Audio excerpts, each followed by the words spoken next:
Forever hero Splendor plus চালাচ্ছি। এটা হচ্ছে স্পোর্টস এডিশনের আগের ভার্সনটা। চমৎকার একটা বাইক। আচ্ছা, একটা ইনফরমেশন আপনারা জানেন কি, বর্তমান পৃথিবীতে সব থেকে বেশি বিক্রিত কোন বাইকটা? এই হিরো স্প্লেন্ডার। এই বাইকটা কিন্তু বর্তমানে সব থেকে বেশি বিক্রিত বাইকের রেকর্ড এখন এই বাইকটার। এই বাইকটা এখনো পর্যন্ত প্রায় 40 মিলিয়ন ইউনিট সেল হয়েছে।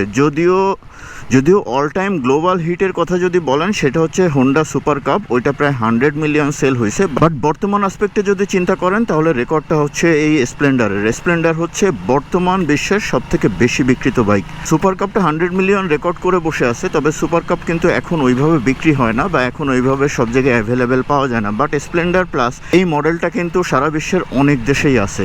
হিরো নিয়ে আরেকটা ইনফরমেশন আপনাদের জানা আছে কিনা আমি জানি না, সেটা হচ্ছে গ্লোবালি কিন্তু সব থেকে বড় কোম্পানি হচ্ছে হোন্ডা, আর ওয়ার্ল্ডের সেকেন্ড লার্জেস্ট মোটরসাইকেল ম্যানুফ্যাকচারার বা সেলার যেটাই বলেন না কেন, সেটা কিন্তু হিরো। সো হিরোকে আপনারা যা ভাবেন, ব্যাপারটা কিন্তু অতটা সহজ নয়।